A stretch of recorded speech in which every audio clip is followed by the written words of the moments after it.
बिस्मिल्लाहिर्रहमानिर्रहीम, अस्सलाम वालेकुम। मैं हूं मोहम्मद जुनैद हलीम। नाज़रीन, उम्मीद है आप सब खैरियत से होंगे। नाज़रीन, आपको याद होगा कि जब मुअम्मर कज़ाफ़ी को पकड़ा गया था नेटो फोर्सेस की तरफ से, अमेरिका की तरफ से, तो उनको 8 महीने लगे थे। और यहाँ क्या होता है, वेनेज़ुएला में डेल्टा फोर्स आती है अमेरिकी, और इस तरह से गिरफ्तार किया जाता है जिस तरह से सब कुछ पहले से प्लान था। सदारती सिक्योरिटी, सदारती फोर्स कहाँ पर थी, और ये मुमकिन नहीं है कि वेनेज़ुएला के आर्मी चीफ, उनकी नायब सदर या उनके वज़रा या काबीना के अरकान की मिली भगत के बगैर इस तरह से हो पाया हो कि एक मुल्क के सरबरा को अमेरिका की फोर्सेस आती हैं बगैर किसी मज़ामत के। ना तो उनकी एयर फोर्स ने, ना ग्राउंड फोर्सेस ने कोई मज़ामत की, और आसानी से वो आके उनको गिरफ्तार किया, और एक भी उनकी फोर्सेस का जवान ज़ख्मी हुए बगैर इस कार्रवाई को मुकम्मल किया गया है। और उसकी तस्दील की जा रही है। मादुरो को न्यूयॉर्क की सड़कों पर घुमाया जा रहा है। जंगी कवानीन की, आलमी कवानीन की खिलाफ वर्जियाँ की जा रही हैं। वो न्यूयॉर्क जहाँ पे अक़वाम मुत्तहिदा का ऑफिस मौजूद है, और वहाँ पर किस तरह से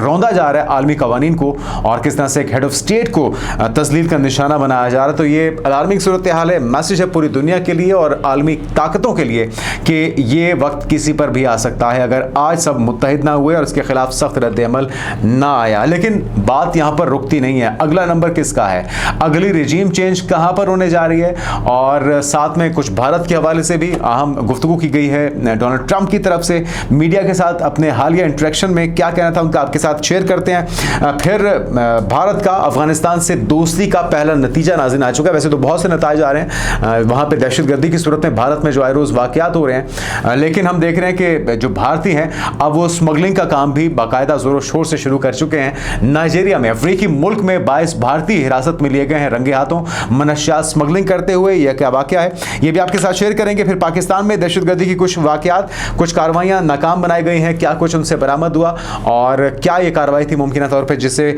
नाकाम बनाया गया हमारी फोर्सेस की तरफ से। और फिर आपको बताएंगे कि देवकी नंदन ठाकुर जो है, इस जैसे बहुत से अंधभक्त हैं जो कि शाहरुख खान के खिलाफ एहतजाज किया जा रहा है और उनके पुतले जलाए जा रहे हैं, लेकिन जब मीडिया पर आते हैं तो फिर मीडिया जब उनसे सवाल पूछता है तो वो आएँ बाएँ शाये करते दिखाई देते हैं। तो कुछ ये विजुअल्स भी आपके साथ शेयर करेंगे। सागदार चाइना में मौजूद थे, और चाइना के साथ जो पाकिस्तान की शराकत दारी है वो आज की तो नहीं है, उसे मज़ीद तक़वियत देने के लिए, मज़ीद स्ट्रेंथन और मजबूत करने के लिए क्या गुफ्तगू हुई है अपने हम मनसब के हमरा, वो भी आपके साथ शेयर करते हैं। और एक एक करके तमाम अपडेट्स जो हैं, जिसमें सबसे पहले जो डेवलपमेंट है वो वेनेज़ुएला में होने वाला रिजीम चेंज का मामला है, जिसमें दहशतगर्दी का इल्ज़ाम लगा के, जिसमें मनशियात की स्मगलिंग का इल्ज़ाम लगा के, करप्शन का इल्ज़ाम लगा के डोनाल्ड ट्रंप की प्लानिंग तो काफ़ी अरसे से थी। और वो डोनाल्ड ट्रंप जो ये खुद को पीस मेकर कहलाते हुए थकते नहीं हैं, और ख़ुद को वो कहते हैं कि जी वो 8 महीनों में 8 जंगें रुकवा चुके हैं।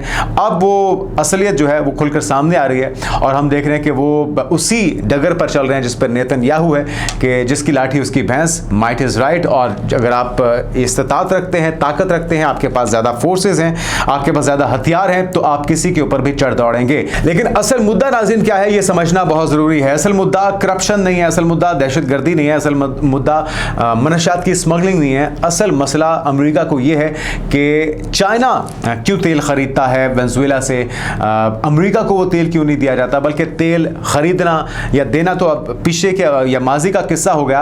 अब तो तमाम के तमाम ज़खायर के ऊपर कब्जा किया जाएगा अमेरिका की तरफ से, और 3 बिलियन बैरल से ज़ायद के जो ज़खायर वेनेज़ुएला में मौजूद है, जो कि सऊदी अरब से भी ज़्यादा है, जो कि अमेरिका और दीगर ममालिक से, कतर से, कुवैत से, दीगर ममालिक अरब कंट्रीज़ या गल्फ़ कंट्रीज़ से भी ज़्यादा ज़खायर हैं, उनके ऊपर कब्जा किया जाएगा। रेयर अर्थ मिनरल्स के ऊपर कब्जा किया जाएगा। और अगली कहानी क्या है वो भी उन्होंने बता दी है कि अगला टारगेट मुमकिन तौर पर क्या होगा। लेकिन उससे पहले आपको गुफ्तगू सुनाते हैं जो भारत के बारे में की है, किस तरह से भिगो भिगो के थप्पड़ रसीद किए जा रहे हैं डोनाल्ड ट्रंप की तरफ से और उनके सेनेटर की तरफ से। जरा उन्हीं की जुबानी सुनिए। Yes, sir. So he put a 25% tariff on India for buying Russian oil. I was at the Indian ambassador's house about a month ago, and all he wanted to talk about is how they're buying less Russian oil. Would you tell the president to relieve the tariff?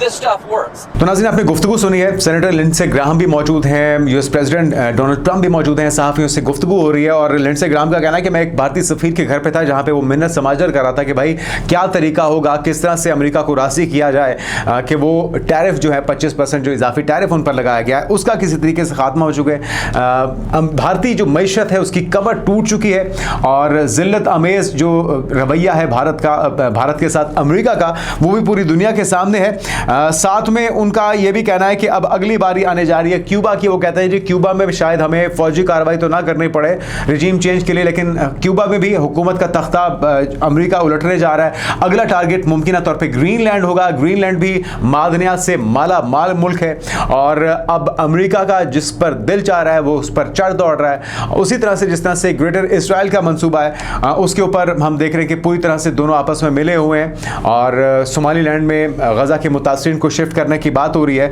और ये जो इस वक्त सूरत हाल हम देख रहे हैं जिसमें आप ये विजुअल्स देख रहे होंगे कि न्यूयॉर्क की सड़कों के ऊपर मादुरो को, वेनेजुएला के प्रेसिडेंट को फिराया जा रहा है और ये वही नाज़रीन शहर है जहां पे अक़वाम मुत्तहिदा का सदर ऑफिस भी मौजूद है। सदर दफ्तर होने के बावजूद ना सिर्फ अक़वाम मुत्तहिदा की करारदादों की आलमी कवानीन की दर्जियाँ उड़ाई जा रही हैं और उसे तस्दीर का निशाना बनाया जा रहा है। और अब मुमकिन तौर पे रोड्रिग्स जो नायब सदर है वेनेजुएला की वो चार्ज संभालेंगी और इसके अंदर यकीनी तौर पे मकामी सतह पे जो मिली भगत थी उसने इस कार्रवाई को अमरीकी जाहरियत को यकीनी बनाने में अपना किरदार अदा किया है। अच्छा, इसके अलावा नाज़रीन डोनाल्ड ट्रंप की तरफ से ये कहा जा रहा है कि वो दूसरा हमला भी करेंगे। अब एक हमले से तसल्ली नहीं हुई, मजीद हमला किस लिए किया जा रहा है जरा सुन लीजिए। अमरीकी सदर डोनाल्ड ट्रंप ने दुरुस्त रवैया अख्तियार न करने पर वेनेजुएला पर दोबारा हमले की धमकी दे दी है।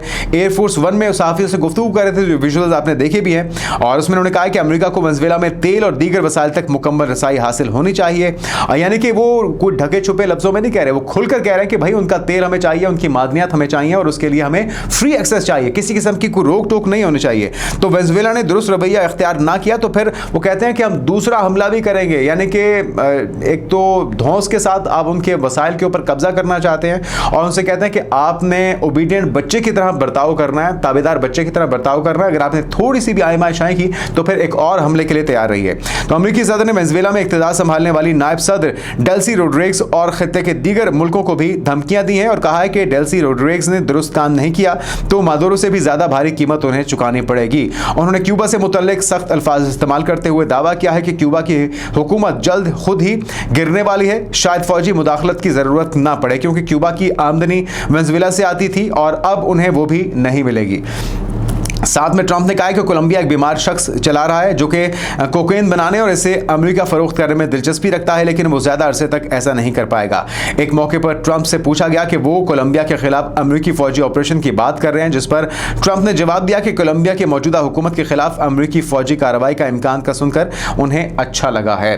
तो जिस तरह से ये बयानात सामने आ रहे हैं, अब यह लगता है कि अमेरिका दुनिया को बताना चाहता है कि अब ये न्यू नॉर्मल है और यही जंगल का कानून पूरी दुनिया में चलेगा। जिसके पास ताकत है वो किसी के ऊपर भी चढ़ दौड़े, उसके वसाइल पर कब्जा करे, उनके मुल्क पर कब्जा करे, अपनी मर्जी की हुकूमत वहां पे मुसल्लत करे, उसे कोई पूछने वाला नहीं है और ना ही वो कहीं पर जवाबदेह होगा। तो अमेरिकी सदर ने सहाफ़ियों से गुफ्तगू के दौरान मैक्सिको को भी खबरदार किया कि मैक्सिको ने अपना निज़ाम दुरुस्त ना किया तो अमेरिका को कुछ ना कुछ करना होगा। तो ये इस वक्त की सूरत हाल है। साथ में भारत पर एक बार फिर से उन्होंने वार्निंग दी है, जिस तरह से आपने गुफ्तगू भी सुनी है, जिसमें अमेरिका रूस तेल के मामले पर भारत के मौके और इक़दाम का बारीक बीनी से जायजा ले रहा है, इस चीज़ का इजहार उन्होंने किया। और अमेरिकी सदर ने एयरफोर्स वन में सहाफ़ियों से गुफ्तगू की। डोनाल्ड ट्रंप ने कहा कि वाशिंगटन रूसी तेल के मामले पर नई दिल्ली के रवैये का बगौर जायजा ले रहा है। अगर भारत रूसी तेल के मसले पर ताउन नहीं करता तो इस पर टैरिफ बढ़ाए जा सकते हैं, यानी कि अभी 50% है तो आने वाले दिनों में ये 100% पर जा सकता है। साथ में ट्रंप का कहना था कि वाशिंगटन रूसी तेल के मामले पर नई दिल्ली के रवैये का बगौर जायजा ले रहा है। अगर भारत रूसी तेल के मसले पर ताउन नहीं करता तो हम इस पर टैरिफ बढ़ा सकते हैं। और ये बयान ऐसे वक्त में सामने आया जब अमेरिका और भारत के दरमियान तिजारती मुज़ाकरात जारी हैं और ट्रंप ये दावा भी कर चुके हैं कि भारतीय वज़ीर-ए-आज़म नरेंद्र मोदी ने उन्हें यकीन दहानी कराई थी कि भारत रूसी तेल की खरीदारी बंद कर देगा। और वो कह रहे हैं कि ये अच्छे बच्चों की तरह भारत को मुज़ाहरा करना होगा, अपने रवैये को ठीक करना होगा, रूसी तेल खरीदने से बाज आना होगा, वरना अगले टैरिफ के लिए तैयार हो जाएं। आगे बढ़ते नाज़रीन और कुछ आपको दिखाते हैं अंध भक्तों के करतूत।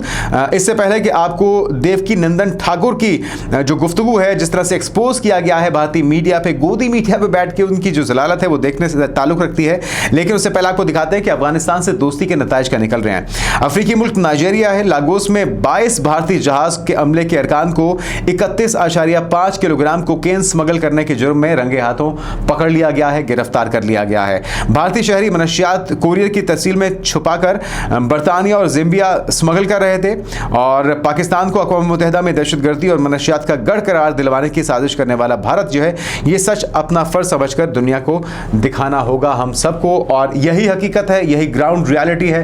दहशतगर्दी की नर्सरियाँ भी यहीं पर पल रही हैं, उनको बड़ा किया जा रहा है, उनको बढ़ाया जा रहा है और मनशियात का कारोबार भी इस वक्त उरूज पर है, ज़ोरों शोर से भारत में भाजपा सरकार की सरपरस्ती में जारी है। एक और भी एक्सपोज करते हैं झूठ जो कि मई की जंग में बोला गया था, उसमें आप ये विजुअल्स देख सकते हैं, ये राफेल के मनाजिर नाज़रीन, जहां पे आप देख सकते हैं कि भटिंडा में गिरने वाला जो राफेल त्यारा है, मेट्योर तवील फासले तक मार करने वाले BVR मिसाइलों से लैस था, जैसा कि मिसाइल के मलबे के सामने आने वाली तस्वीर से वाज़ेह तौर पर देखा जा सकता है। अच्छा, भारतीयों ने इससे पहले क्या झूठ बोला था वो भी सुनिए।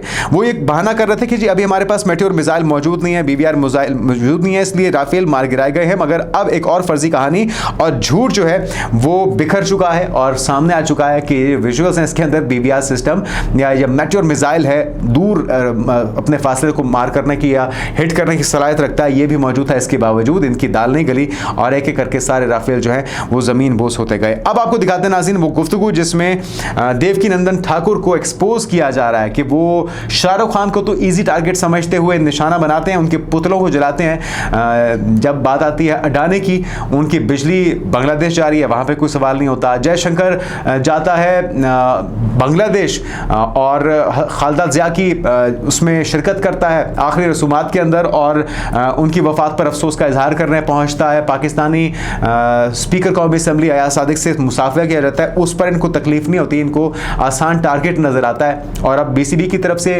जो बांग्लादेश क्रिकेट बोर्ड है उनकी तरफ से साफ जवाब दे दिया गया कि वो वर्ल्ड कप के मैचेस भारत में जाकर नहीं खेलेंगे, उनके मैचेस को श्रीलंका में करवाया जाए।